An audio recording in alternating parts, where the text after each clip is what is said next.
喂，好歡迎嚟到大象電視台啊！今日係2026年嘅7月27號，呢度咧係聚龍居啊，去沙田一個屋苑。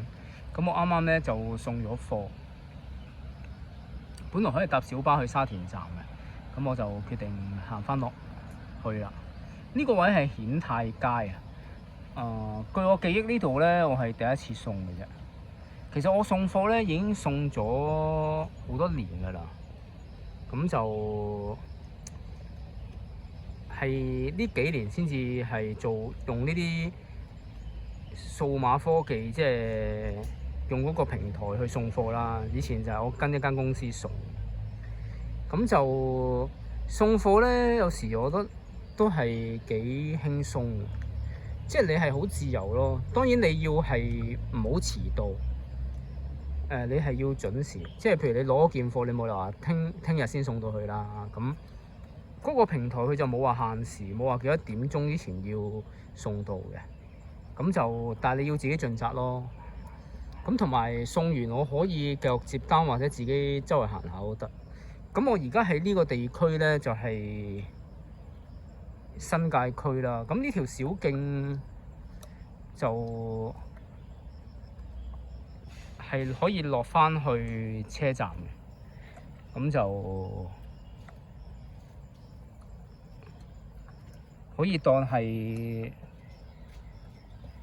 旅行啦，應該話，即係你係可以輕鬆下，好似又唔使專登走去郊野公園，咁但係就都可以俾到你一個輕鬆嘅時間咯。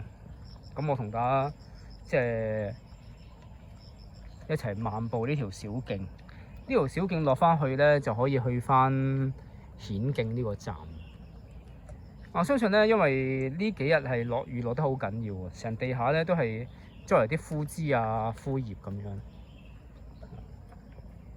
咁就我會諗，因為香港人咧成日都要返工啊，佢冇時間去即係行下山啊咁樣，即係星期六日先有時間啦。但係有時星期六日都要瞓晏啲，因為太忙碌。咁我而家送貨咧，就好似可以周圍去遊覽、周圍遊歷。咁我覺得都係幾有趣嘅，寓工作於娛樂咯。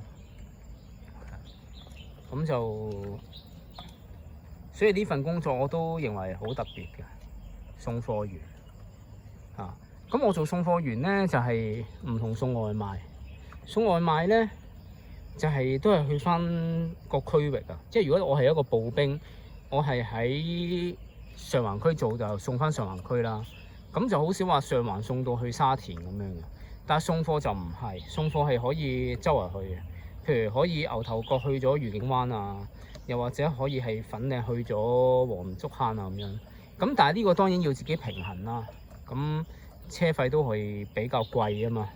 咁你要識平衡，會唔會係一次過攞多啲單啊？咁樣係啊，咁就先同大家講到呢度先。咁啊，如果有更多嘅資訊，會同大家分享啦。多謝大家，拜拜。